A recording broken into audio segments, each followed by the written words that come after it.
आपण 20 नोव्हेंबरला मतदान झालं, आपण 23 नोव्हेंबरला निकाल लागला आणि हे इंदापूरचं पार्सल आपण आता इंदापूरला पाठवतो. पिण्याचा पाण्याचा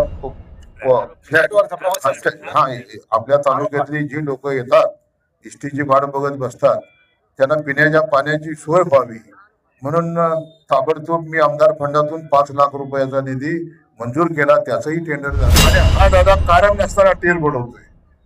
हा पाणी पाजू शकला. हा बिनअक्कल माणूस आहे. लक्षात ठेवा दादा यशवंत माने. त्याची कुठेही नगरपालिकेला माझी भगिनी ही मोहोळ नगरपालिकेच्या नगराध्यक्षपदी विराजमान. आपण ठरवलं विधानसभेत यांचा सत्यानाश केला. आपण ठरवलं नगरपालिका आपण जिंकली. आता आपल्याला या शहराचा विकास करायला एकत्र आहोत. आपल्या इके मध्ये कुठेही कटुता येणार नाही. सगळे मिळून हातात हात घेऊन ही जिल्हा परिषद पंचायत समितीची निवडणूक आपल्याला चारे मुंडे यांना चित करू आणि तुमच्या भावकीला आता भाजपा सोडून म्हणजे एसटी पकडत असताना आपल्या मोहोळ तालुक्यातील एक महिला खड्डे एवढे पडलेले होते की त्या खड्ड्यामध्ये पाय घसरून त्या महिलेचा मृत्यू झाला. त्याच्यानंतर बऱ्याच आपल्या इथल्या मोहोळ शहरातल्या कार्यकर्त्यांनी मला ताबडतोब फोन केला. पाऊस एवढा मोठा प्रचंड होता की त्यावेळेला आपण ते खड्डे बुजवू शकत नव्हतो. मग त्याच्यानंतर मी इथे सार्वजनिक बांधकाम विभागाला ताबडतोब सूचना दिल्या की आता पहिल्यांदा तुम्ही खड्डे बुजवा आणि मुरमाना खड्डे बुजवल्यानंतर ना त्या सर्व अधिकाऱ्यांना मी दुसऱ्याच दिवशी बोलवून घेऊन त्यांना सांगितलं की बाबा या एसटीच्या आवारामध्ये जे काय आवार आहे त्या आवारामध्ये एक चांगलं सुसज्ज अशा पद्धतीचं स्टील कॉन्क्रीट करून पूर्ण एक सुसज्ज असं आपलं मोहोळ शहराचा आगाराचा आवार झाला पाहिजे. त्याच्यानंतर त्यांनी ताबडतोब एस्टिमेट केलं. त्या एस्टिमेटची कॉस्ट 42 लाख रुपयाची सांगितली. मी ताबडतोब आमदार फंडातून ते 42 लाख रुपये मंजूर केले. त्याची निविदा निघाली, त्याचं टेंडर झालं आणि आज त्या कामाचा भूमिपूजन सोहळा होतोय. आता मोहोळ तालुक्यामधल्या ग्रामीण भागामधून आलेल्या माझ्या मायबाप जनतेला कुठेही मोहोळ शहरामध्ये खड्डा आपल्या मोहोळ बस स्टँडमध्ये खड्डा दिसणार नाही. इष्टीचे जे इष्ट्या येत आहेत त्यांनाही इष्ट्यांना एक सुसज्ज असं आतला आवार होईल त्याच्यासाठी मी प्रयत्न करत होतो. आणि आज आपल्याला यश आलं की आपण आमदार फंडातून हे आतल्या अंतर्गत काँक्रिटीकरणाला 40 लाख रुपये निधी मंजूर केला. त्याचा आज कामाचा नारळ आपण फोडला. शेवटी आपण सर्वसामान्य लोकांसाठी त्यांची सेवा करण्यासाठी लोकांनी आपल्याला निवडून दिलेलं आहे. वसीम मागा म्हणाला की 3,500-4,000 कोटी रुपये आले. त्या भानगडीत काही आपल्याला पडायचं नाही. परंतु मी दादा या तालुक्यातल्या आम जनता जे आपल्या एसटी स्टँडवर येतील त्यांना पिण्याचं पाणी मिळावं म्हणून आमदार फंडातून ताबडतोब 5 लाख रुपयाचा निधी मी मंजूर केला. त्याचंही वर्क ऑर्डर आता झालेली आहे. लवकरच आता पिण्याचा पाण्याचा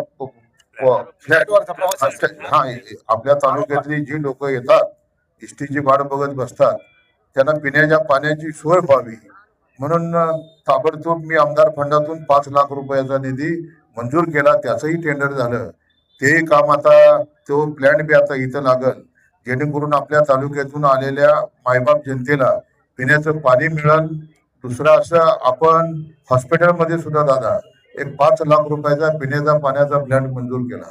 5 लाख रुपये आपल्या दवाखान्यात जो आपला दवाखाना आहे त्याच्यासाठी 5 लाख रुपये आणि 5 लाख रुपये हे आपल्या या एसटी स्टँड मधल्या प्रवाशांसाठी पिण्याचं पाणी मिळावं असा एकूण आपण 10 लाख रुपयाचा निधी मंजूर केलाय.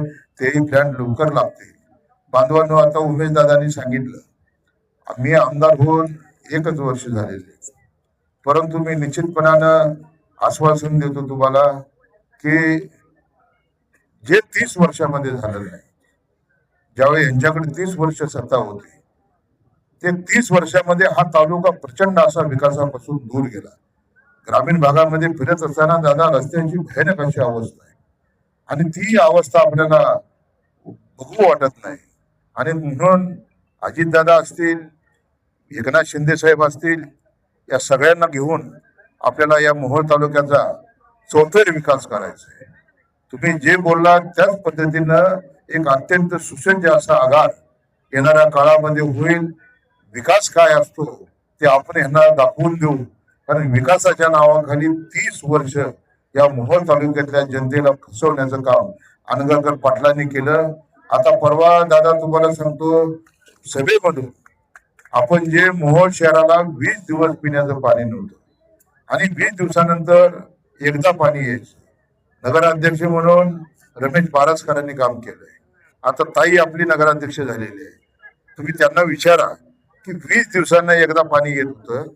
मला ती परिस्थिती दादा भगवत नव्हती, मी काय आमदार नव्हतो, परंतु त्यावेळेला इथं सगळी माझी उपस्थित सहकारी आहेत.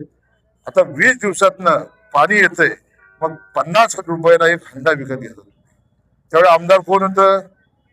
हा यशवंत माने आमदार होता. मग ह्या यशवंत मानेला लाच कशी वाटत नाही?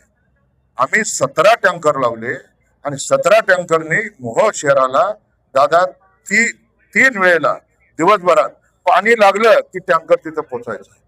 माझ्या आया बहिणीला ताबडतोब पाण्याची व्यवस्था करून देण्याचं काम केलं बारसकर बरोबर.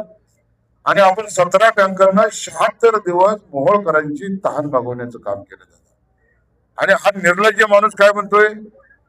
निर्लज्ज माणूस दादा की आमदार गरीब आहे तर 17 टँकर कुठून आले? अरे तुला लाज कशी वाटत नाही? आमदारांनी काय केलं? आमदारांना एक मोहोळ शहर 50,000 लोकसंख्येचं असणारा हे शहर आहे. या शहराला 20 दिवसात एकदा पाणी मिळत होतं. मी एक सामाजिक कार्यकर्ता होतो, बाळासाहेब ठाकरेंचा कडवट शिवसैनिक होतो, मला ते बघवलं नाही.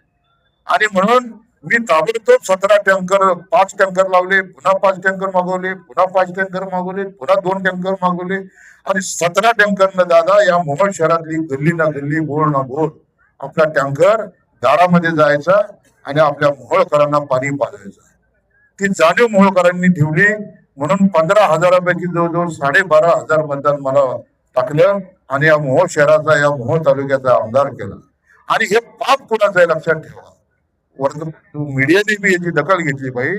हे जे पाप होतं दादा, हे 30 वर्ष अनगरकरांच्या हातामध्ये सत्ता होती आणि ह्या सत्तेमध्ये मोहोळ शहराला पाणी पुरवठ्याची योजना देऊ शकले नाही.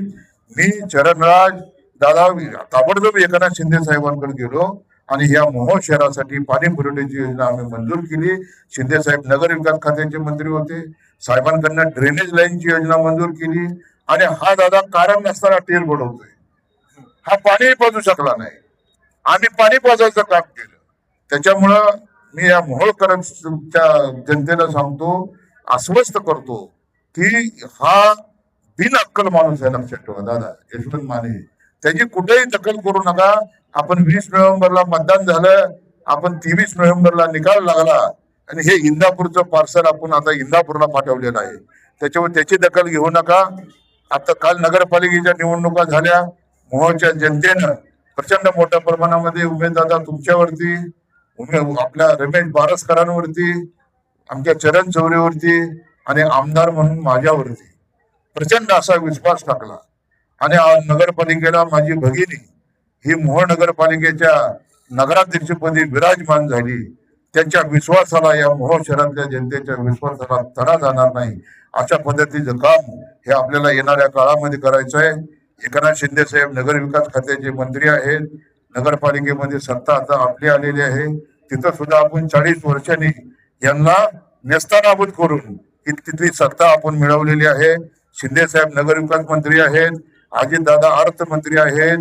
दोघांपाशी बसून हे मोहोळ शहर, एक त्या माहितीसाठी सांगतो, मोहोळ शहराचा 3,000 कोटी रुपयाचा डीपी प्लॅन मी आमदार झाल्यानंतर दादा ताबडतोब शिंदे साहेबांकडे बसून मंजूर केला. आणि आता 3,000चा डीपी प्लॅन जो मंजूर झाला, त्या मंजूर डीपी प्लॅन प्रमाणे दादा आपल्याला निधी येईल.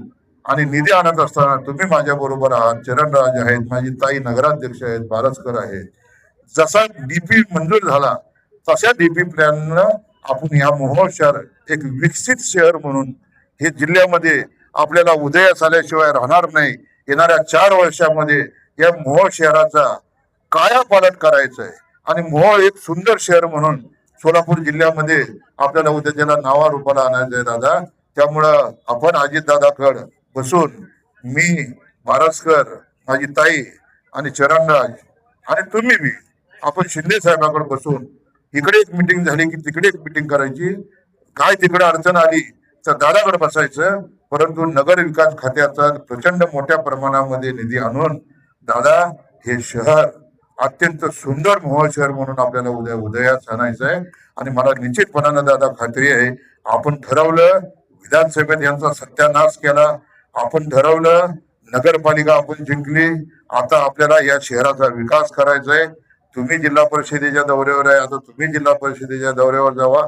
आपण सगळे एकत्र आहोत. आपल्या इके मध्ये कुठेही कटुता येणार नाही. सगळे मिळून हातात हात घेऊन ही जिल्हा परिषद पंचायत समितीची निवडणूक आपल्याला चारी मुंडे अन्नाचित करू. आणि तुमच्या भावकीला आता भाजपा सोडून ट्रम्पच्या